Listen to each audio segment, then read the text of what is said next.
I've had the iPhone 16 Pro for about 3 or 4 weeks now. It's completely changed how I go about everyday photography. In fact, I haven't actually shot that many photos for the last 2.5 years, mainly because I switched to filmmaking. But prior to that, I spent 5 years doing photography, getting good at it, editing, and I think I got to a level where I was pretty decent. But since I switched to filmmaking, it's just been kind of difficult to dabble both of them. It's like my brain starts melting whenever I try to do both at the same time, and I tend to just forget this photography side of things when I'm out filming. So as I don't want to carry a dedicated camera with me everywhere, and I don't have it with me everywhere, all those everyday moments that I just like to capture just kind of fade away, and I don't have an opportunity to capture them. I could have captured them with my old phones. I used to have the iPhone 12 and the iPhone 13 mini, but neither of them had RAW capabilities, and although it's nothing new for the iPhone 16 Pro specifically, I just don't like the iPhone processed smartphone look that you get just taking photos without them being in RAW. So because of that, I never really like taking photos unless it's just for a quick story on Instagram or something like that. But having this phone and having RAW has just completely changed that. So in this video, I just wanted to share with you why that is, a few of the photos I've taken over the last month, and we're gonna head down to the beach now. Well, actually, we're gonna rewind to last night when I was at the beach, snap 2 photos just to kind of show you what I do, because it's nothing special. And then we're gonna come back here and I'm just gonna edit the 2 photos, show you how I do that in Lightroom Mobile, so that everything, the whole workflow just stays on the phone. And before we jump to the beach, I'm not gonna show you all the settings. I'm shooting in ProRAW Max and I'm shooting in JPEG XL, I think it's called, glossy. So the file sizes are as small as possible, but still in RAW. And ever since I saw Tyler Stallman's video on the iPhone 16 Pro, where he's shot a lot of photos from Peru, that's kind of where I was sold on the iPhone 16 Pro, and I think he has an overview of all the settings and everything you have to do in that video. So you can always go check that out. I'll link that below because that was the one that really got me into wanting to switch to the iPhone 16 Pro. So let's jump to the beach and then get back here and edit a few photos. Let me show you how I go about it. One of the things that I love to do the most is just to turn the camera or the phone upside down to get the camera as close to the ground as possible if I have something with foreground in. So the whole idea here is Joya's gonna walk out, so she gets some footsteps on the sand. I'm gonna try to get as close to the water as possible to get some reflection. Then we're just gonna have a lot of sky to get some negative fill, and yeah, then we're gonna edit it afterwards. So let's see how it turns out. Oh no! Oh, the footsteps are caught. Try and get one here while the water is still here. Okay, let's check how they look like. Okay, I think we got some good ones. We can take a look at them in a second when we've shot the other shot that we're gonna take as well. For the second photo here, we're just gonna keep it super simple. We have this palm tree in the background. The sun is basically setting behind me over there. So I'm just gonna snap a photo of the palm tree, keeping it kind of minimal. And I know it's not the most interesting photo in the world, but what I like about it is that this really represents what I do on a normal basis or everyday basis. Just taking photos of whatever is around. Some of the photos work out, some of them don't. Whether this one is one that works out or not, we'll find out in a second when we actually edit it. But I'm just gonna try to frame it like so. And I really like that there's a lot of detail in the sky now. So just framing it up here, a little bit more on the right, and snapping the photo. I'm gonna snap one where I can see the sky here as well.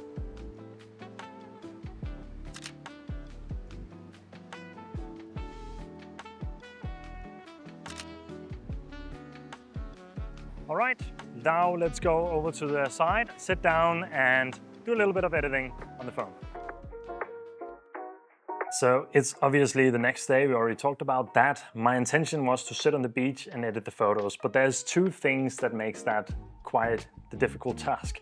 One is that I find the iPhone overheats quite fast, not in a way that you can't use it to edit, just in a way that it dims the screen, and because we are in 30+ degrees Celsius weather right now, that might have a big impact on that. But this makes it very difficult to actually see what I'm doing when it dims the screen a lot, and I usually am a full brightness kind of person, so that just makes it a little bit more difficult. And that was one of the challenges that I had last night when I tried to edit the photos on the beach.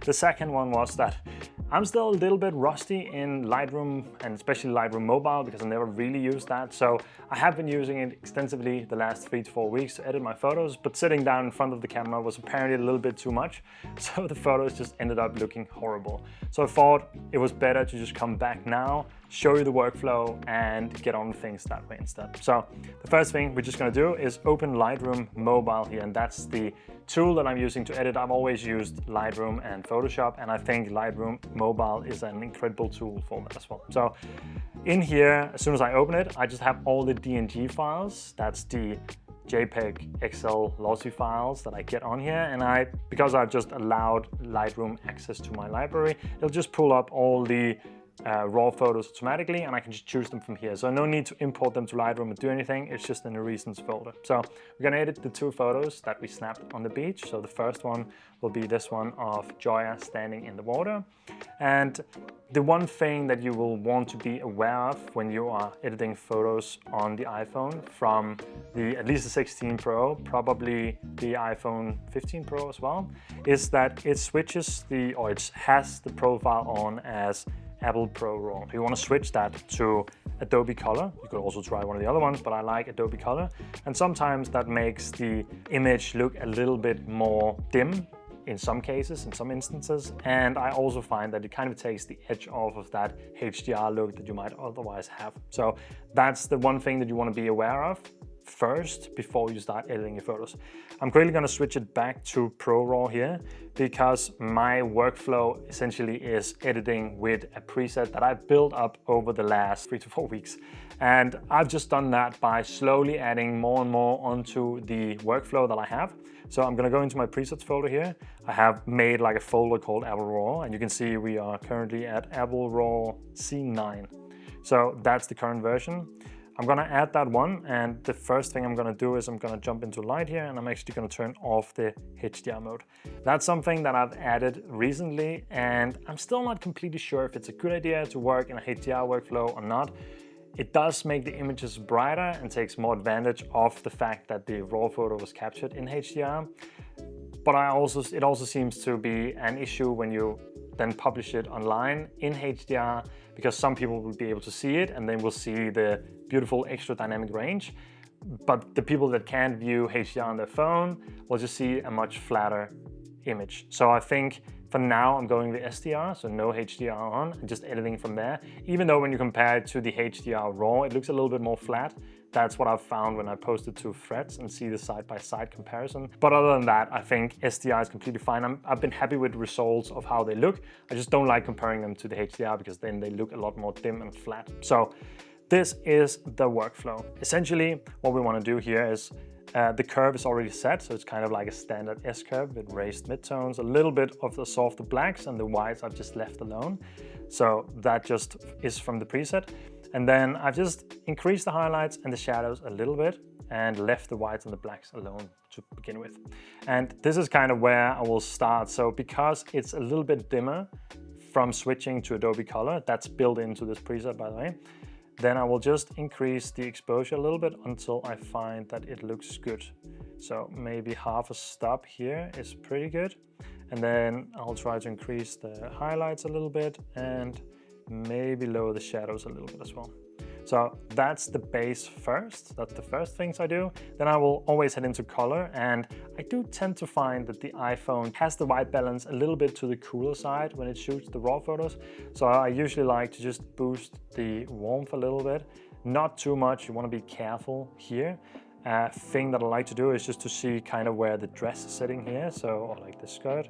So if we boost it a little bit, I don't want it too yellow, but I want it a little bit because it was shot during sunset. And it's fine that the other side is kind of blue because that makes sense. The shadows is a little bit more blue. So this looks pretty good to begin with. Other than that, in this preset that I've built, the saturation is down by 20 and the vibrance is up by 65. I find that's a good balance to make the colors pop, but without it being oversaturated. So the vibrance takes the lesser saturated colors and brings them up.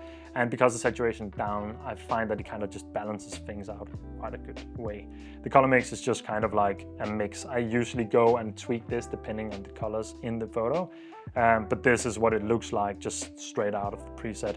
The one thing that I always do is have the greens turned quite far down in terms of saturation and luminance. I like the look of that. And then in this preset particularly, I also like the blues to be quite dim too. So in this case, I actually think I will pull the blues down a little bit further here, even though we have some in the water here. I kind of just like that to be more gray neutral-ish for this specific image because of the shadows here, but I don't want them to be too blue. And then in the grading, I just have a little bit of blue introduced in the color grading in the shadows, and sometimes I will tweak these as well. But I find that you have to be quite careful with how much you do in the grading, because it can really introduce too much color into the photo, or at least for my preference. So that's mostly what I do inside of color. Then in effects, grain, I have a little bit of grain on here. I just kind of like that texture that it gives. And then in effects, the texture and the clarity are both down by around 20. And I have added a little bit of dehaze as well, just to soften up the image. Even though when you switch to Adobe Color, it does make the image softer and kind of removes that Apple processing that you get in the ProRAW profile, but I still want to get rid of a little bit more than that. And this I will sometimes tweak if I need a little bit more detail back. If it becomes too mushy, then I will turn these back up a little bit as well. And then in the detail, I've just kind of added a standard preset for sharpening here. I find that this works perfectly fine. It's rare that I go in and tweak this. But now where the magic really lies is actually in the masking. So this is something I used to do a lot when I was doing Lightroom, and I think actually the first videos I have on this channel were Lightroom tutorials as well. So I like to first just add a radial mask here around my subject, and usually I go a little bit wider just to capture a little bit more, to make it blend better. And I'll just kind of add a little bit of contrast by lowering the shadows and increasing the highlights. That's kind of just my baseline for what I do on the radial mask. It really depends on the subject. Sometimes I'll go more heavy on this and increase the exposure as well, but I think we have a pretty balanced image here, so I like how it looks. Then I will emphasize on the sun. So I want to make a large radial mask here and just zoom out a little bit here, kind of make it bigger. The sunset was coming from the right side here, so I'll just increase this a little bit. And I kind of like to emulate that the sun is just coming in from the side to boost that, to create more interest in the image. So I'll go into light, and I usually just boost the exposure a little bit. And what I want to be careful with here is that I don't clip any detail here. So we can see that I'm actually starting to clip the detail in the histogram now. I don't know why I can't see the histogram at the same time as the masking here, but we'll just try to boost the highlights a little bit. And now we haven't clipped anything, so it still looks good. And then I will go in and add another mask here, and usually that'll be a linear mask. First, I want to make sure that the foreground here is a little bit darker, just to kind of push the eyes to the subject. I like that. So pulling down the exposure here.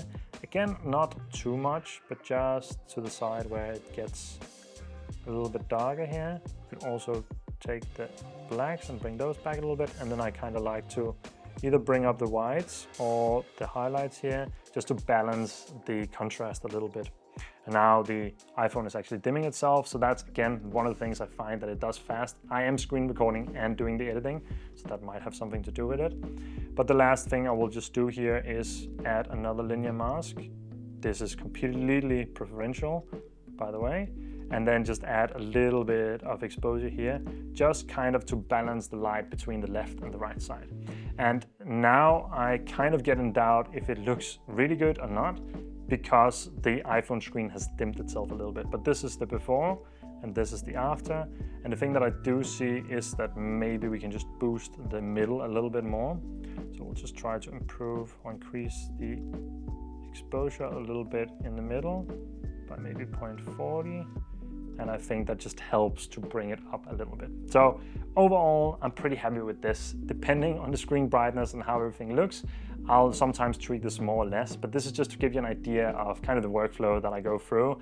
I'll go back and tweak things until I'm happy with it. But if I'm just doing quick and dirty edit on the beach or wherever I am to post it to Instagram, this is my workflow. This is how I go about it. So we have the before and we have the after. Let's do one more quickly. Now you kind of have a sense of the workflow. So let's do one of the palm tree ones that we captured as well.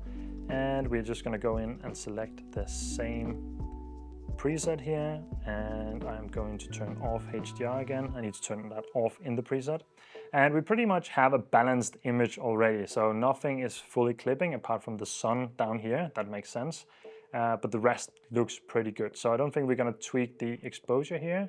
You might balance it by increasing the highlights a little bit, and maybe even, I think I'm going to bring up the shadows a little bit more, just because I like to tweak that with the masking rather than just having it sit like this in the edit. So I'm gonna make these a little bit brighter here. And I think that looks pretty good already. So again, I wanna warm up the shot a little bit. I can zoom out before I could. So just ever so slightly emphasize that sun here. See what happens if you go too far, then it becomes very red, orange. That was what I did yesterday and I didn't like that. So going back on that a little bit like this is probably good. And then I think from here, it's actually just tweaking the masking. So radio mask here. From this one, I will do a mask from where the sun is coming to kind of just add that here. But then what I like to do is just subtract the shadows. So if you take the luminance range here, I just kind of point it down here and then soften it up. That should just allow us to capture a little bit more or less, doing it the wrong way. So we want to capture more of the shadows, something like this. I think it's pretty good. Apply that. And now we just have the sky more selected than we would otherwise. And then I will just kind of, I think I will add some dehaze first, just to make it softer, and then increase the highlights a bit and the exposure a little bit here, just to make it a bit softer, and maybe even add a little bit more warmth to it here. A little bit magenta. I think that looks pretty good. Then I like to use the linear gradients here, just to improve the sky, because I don't like that the top of the sky is darker than the rest. So just boost that up quite a bit here. And then we're gonna make another linear gradient here, just from the bottom up to the left side here.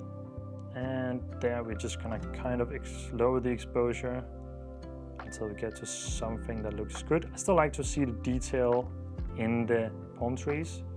So I think we're landing in a pretty good spot here. So this was the before, and this is the after.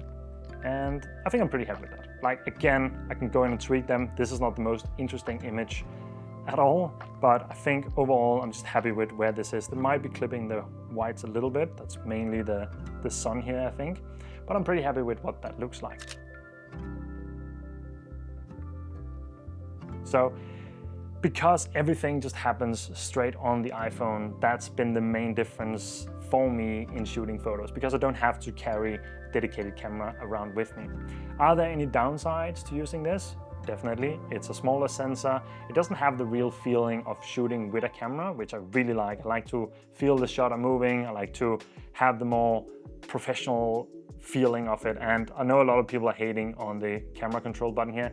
I honestly don't use it that much either, but I do think it's a fun feature to have. And I do sometimes use it to quickly open the camera as well.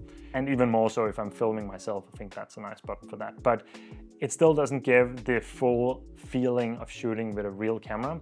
But the convenience of always having it with me, always having it in my pocket, and always being able to capture a nice raw photo that doesn't look like it comes straight out from a phone, that is the main benefit for me to shooting with the iPhone. And I'm super happy to just bring it around everywhere because I already have it with me and just snap some photos. And if there's one thing I could wish for, it would be that the main lens was around 40mm instead of 24.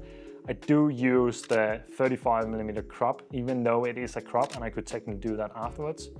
I just like to have it on 35mm because I think the 24 feels a little bit too wide for me. But other than that, just native phone app, ProRAW, shooting with that. If you want more videos talking about photography, we can maybe do that if there's enough of you in the comments that like that. But other than that, we're gonna stick to the topic of filmmaking mostly and filming mundane moments. But I just was really excited to shoot with the phone, and the fact that it's just been so much fun is why I wanted to share that in the video. So with that said, that's basically what I got for you in this video today. If you have any questions, leave them in the comments below. And other than that, I'll just catch you in the next one.